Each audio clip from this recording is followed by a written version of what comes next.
ব্যাপার ভাইজান? ঈদের ছুটিতে কই যাইতেছেন? বাপের বাড়ি না শ্বশুর বাড়ি? শ্বশুর বাড়ি যাইতেছি ভাই। আপনাদের গ্রামেই তো আমার শ্বশুর বাড়ি। তাহলে তো আপনি আমার দুলা ভাই। দুলা ভাই, আপনার শ্বশুর বাড়ি কোনটা আর আপনার শ্বশুর কে? মন্ডল বাড়ি হইতেছে আমার শ্বশুর বাড়ি, আর কাশেম মন্ডল হইলো আমার শ্বশুর। ওই ম্যান, নামেন। নামেন ম্যান দেখা। এই আপনি বসে আছেন কেন? নামেন। বুঝলাম না, আমার শ্বশুরের নাম শোনার সাথে সাথে আপনি খারাপ ব্যবহার করতেছেন কেন? আরে খারাপ ব্যাপারে দেখছস নাকি? ব্যাগ নে।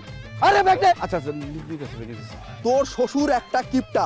জীবনে কোনোদিন আমার ভ্যানে ওইটা ভ্যান ভাড়া দেয় নাই। খালি কয় আল্লাহর রাস্তে মাফ করো মাফ করো।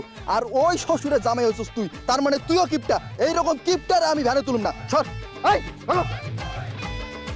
আরে সর। ভাই দেখেন, এখানে তো গাড়ি পাবো না ভাই, হাইটা দিতে হইব।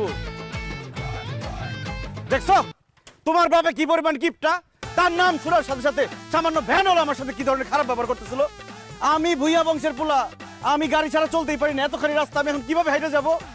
ইসরে, কেন যে তুমি এরকম কিপটার ঘরে জন্ম নিতে গেলা? কেন দেখা শুনে একটা ভালো মানুষের ঘরে জন্ম নিতে পারতাম না? তাহলে তো আমি 10 জনকে গল্প করে বলতে পারতাম আমার শ্বশুর কিপটা না, আমার শ্বশুর ভালো মানুষ। হ্যাঁ, চুপ করো তো। তুমি তো জানোই আমার বাপে কিপটা। তাই আমগো বাড়ি যাইতেছো কে? যাইতাছি কারণ আমি সিদ্ধান্ত নিছি এবার ঈদ করবো শ্বশুর বাড়ি।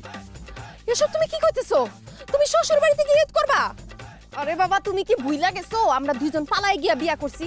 আমার বাপে তো তোমারে দুই চোখে দেখতে পারে না, সে তো তোমারে জামাই হিসেবে মাইন নাই। তুমি যে আমগো বাড়িতে যাইতেছো এটাই তো বেশি। এখন যদি সে শোনে তুমি ওখানে যাই ঈদ করবা, তাইলে তোমারে লাঠি দিয়া পিটায় বাড়িতে বাইর করবো। তোমার আব্বা আমার লাঠি দিয়ে পিটায় বাড়ির থেকে বাইর করলে আমার শাশুড়ি তার ঝাড়ু দিয়ে পিটায় বাড়ির থেকে বাইর করবো। কারণ আমার শ্বশুর আমার জামাই হিসেবে মাইনা না দিতে পারে, কিন্তু আমার শাশুড়ি আমার ঠিকই জামাই হিসেবে মাইনা নিচ্ছে। আমার শ্বশুরের আদরের কোনো দরকার নাই, আমার শাশুড়ির আদর হলে চলবে।